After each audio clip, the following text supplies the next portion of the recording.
ሰላም ጤና ይስጥልን። ወቅታዊና ተአማኒ መረጃዎችን በፍጥነት የሚያደርሳችሁ የፈጠነ ሚዲያ ነው። ፈጠነ ጌታው ነኝ ከዜናዎቹ ጋር።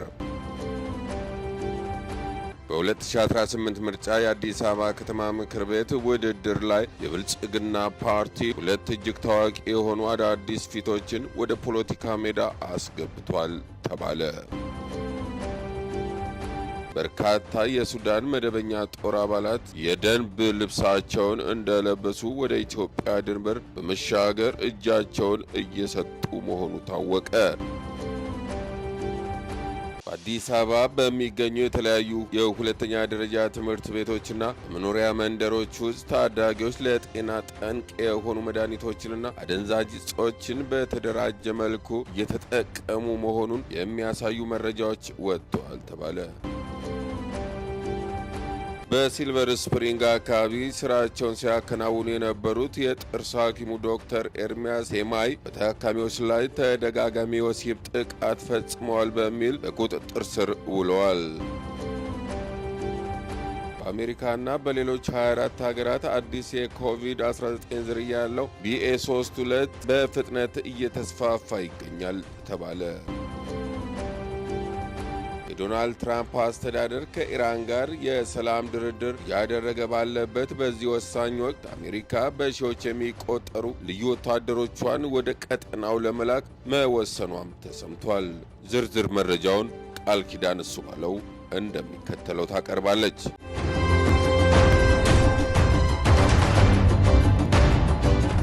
በ2018 ምርጫ የአዲስ አበባ ከተማ ምክር ቤት ውድድር ላይ የብልጽግና ፓርቲ ሁለት እጅግ ታዋቂ የሆኑ አዳዲስ ፊቶችን ወደ ፖለቲካ ሜዳ አስገብቷል ተባለ። እንደ አዲስ ሪፖርተር ዘገባ ከሆነ የብልጽግና ፓርቲን ወክለው ለአዲስ አበባ ከተማ ምክር ቤት እጩ ሆነው የቀረቡት ታዋቂው የሙዚቃ አቀናባሪ ካሙዙ ካሳና የቀድሞ ጋዜጠኛ በሻቱ ቶለማርያም ናቸው። ይህ ዜና ብዙዎችን ያስገረመው ዋነኛ ምክንያት እነዚህ ሁለት ግለሰቦች ከዚህ ቀደም የብልጽግና ፓርቲ አባል መሆናቸው በሕዝብ ዘንድ ፈጽሞ የማይታወቅ በመሆኑ ነው። ካሙዙ ካሳ በኢትዮጵያ የሙዚቃ ኢንዱስትሪ ውስጥ ላለፉት 10 ዓመታት ስሙ በግንባር ቀደምትነት የሚነሳ የሺዎች ተወዳጅ ዜማዎች ባለቤት ነው። በሻቱ ቶለማርያም ደግሞ በሚዲያና በጋዜጠኝነት ዘርፍ ለረጅም ዓመታት ያገለገለች ዝነኛ የጥበብ ሰው ናት። አዲስ ሪፖርተር እንዳለው የብልጽግና ፓርቲ እነዚህን ታዋቂ ግለሰቦች ማቅረቡ ለምርጫ ትልቅ ስልታዊ እንቅስቃሴ ተደርጎ ተወስዷል። ጥበብና ሚዲያን ከፖለቲካ ጋር በማቀላቀል ፓርቲው በአዲስ አበባ ያለው ድምጽ ፍላጎት ለማሳደግ እና ለሕዝቡ ቅርብ የሆኑ ፊቶችን ወደፊት ለማምጣት ማሰቡን ያሳያል።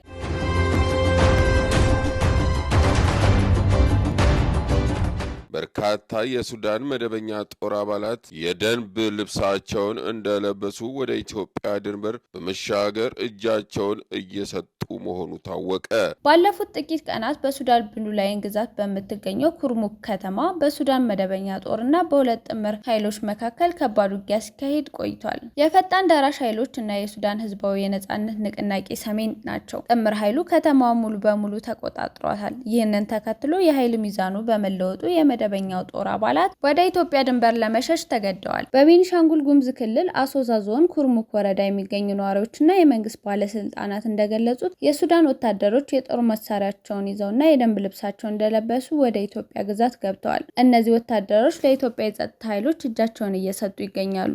በውጊያው ወቅት የከባድ መሳሪያ ድምጽ ያስፈራቸው የአካባቢው ነዋሪዎች ወደ ሆራዛብ እና አሶሳ ከተሞች ሸሽተው የነበረ ቢሆንም አሁን ግን ሁኔታው በመረጋጋቱ ወደ ቀያቸው በመመለስ ላይ ናቸው። በአሁኑ ወቅት በድንበር አካባቢ ያለው ውጊያ በመቆሙ የንግድ ተቋማት በድጋሚ ስራ መጀመራቸው ተነግሯል። ይሁን እንጂ የሱዳን የእርስ በርስ ጦርነት ወደ ድንበር አካባቢ በመጠጋቱ በቀጠናው ሰላም ላይ የሚኖረው ተጽዕኖ አሁንም አሳሳቢ ሆኖ ቀጥሏል።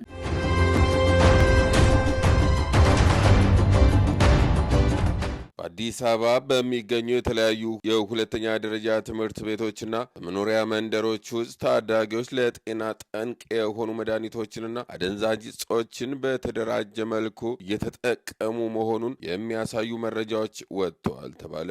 ብስራት ሬዲዮ በተለያዩ ትምህርት ቤቶች ባደረገው ቅኝት ተማሪዎች ያለ ሐኪም ትዕዛዝ የማይሰጡ መድኃኒቶችን ጭምር በፍሬ እየገዙ እንደሚጠቀሙ አረጋግጧል። ተማሪዎች ከሚጠቀሟቸው ነገሮች መካከል ባየ የተሰኘው አደንዛዥ እጽ በስፋት ወደ ትምህርት ቤት ግቢ እየገባ መሆኑ ተገልጿል። የኤሌክትሪክ ሲጋራና መደበኛ ሲጋራ ከፍተኛ ቁጥር ያላቸው ተማሪዎች ተጠቃሚ ሆነዋል። የሳል መድኃኒት በሰፈር አካባቢዎች መድኃኒቱን ከለስላሳ መጠጦች ጋር በመቀላቀል ለሱስ መቆጣጠሪያነት እየዋለ መሆኑ በቅሬታ አቅራቢዎች ተገልጿል። ስማቸው እንዳይጠቀስ የፈለጉ የመረጃ ምንጮች እንደገለጹት እነዚህ ሱስ አምጪ ነገሮች በተማሪዎች ትምህርት ላይ ብቻ ሳይሆን በጤናቸው ላይም ከፍተኛ አደጋ እየደቀኑ ነው። ከዚህም ባለፈ ሱስ ውስጥ ባልገቡ ተማሪዎች ላይ ጭምር የባህሪ ተጽዕኖ እያሳደረ መሆኑ ተገልጿል። ያለ ሐኪም ትዕዛዝ የትኛውም የግለሰብ መሰጠት የማይገባቸው መድኃኒቶች እንዴት በቀላሉ ተማሪዎች እጅ ሊገቡ እንደቻሉ ጥያቄ አስነስቷል። ጉዳዩ የሚመለከታቸው የመንግስት አካላት፣ የትምህርት ቤት አመራሮች እና ፖሊስ በአስቸኳይ እርምጃ እንዲወስድ ጥሪ አቅርቧል። ብስራት ሬዲዮም ጉዳዩን ከጤና ባለሙያዎች እና ከሚመለከታቸው ባለስልጣን ጋር በመሆን በሰፊው እንደሚከታተለው አስታውቋል።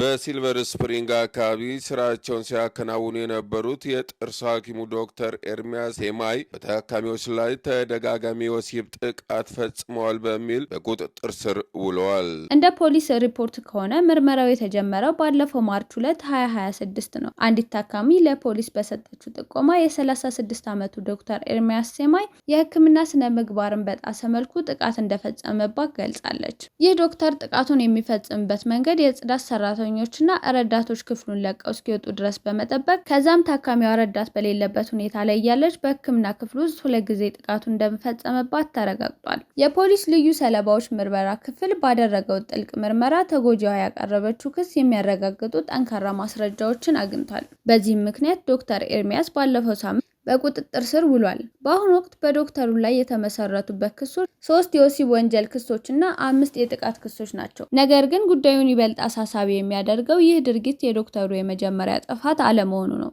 መርማሪዎች ባደረጉት ክትትል እንደ አውሮፓውያን አቆጣጠር በ2018 ተመሳሳይ ጥፋት ፈጽሞ የሕክምና ፍቃዱ ታግዶ እንደነበር ደርሰውበታል።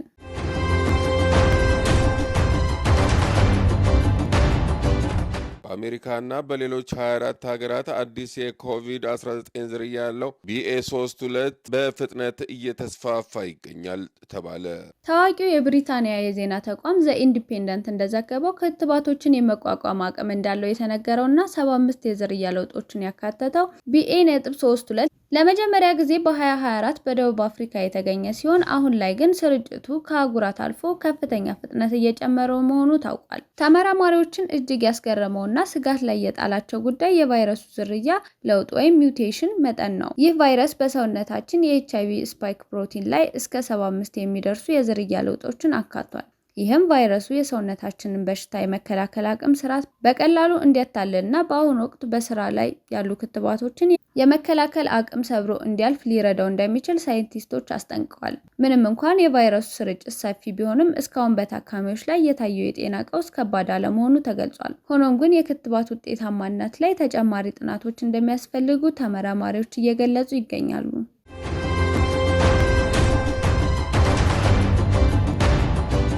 የዶናልድ ትራምፕ አስተዳደር ከኢራን ጋር የሰላም ድርድር ያደረገ ባለበት በዚህ ወሳኝ ወቅት አሜሪካ በሺዎች የሚቆጠሩ ልዩ ወታደሮቿን ወደ ቀጠናው ለመላክ መወሰኗም ተሰምቷል።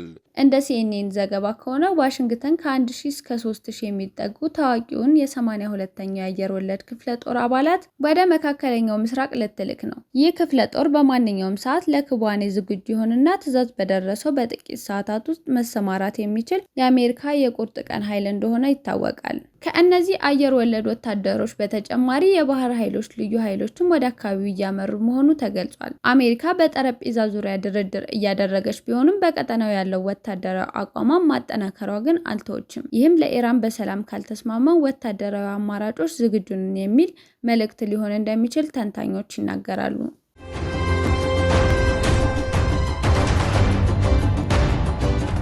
ውድ የፈጠነ ሚዲያ ቤተሰቦቻችን ለሰዓቱ ያዝናቸው ዜናዎች የእስካሁኖቹ ነበሩ። ቻናላችንን ሰብስክራይብ በማድረግ ሁልጊዜ ፈጣን መረጃዎችን ያገኙ።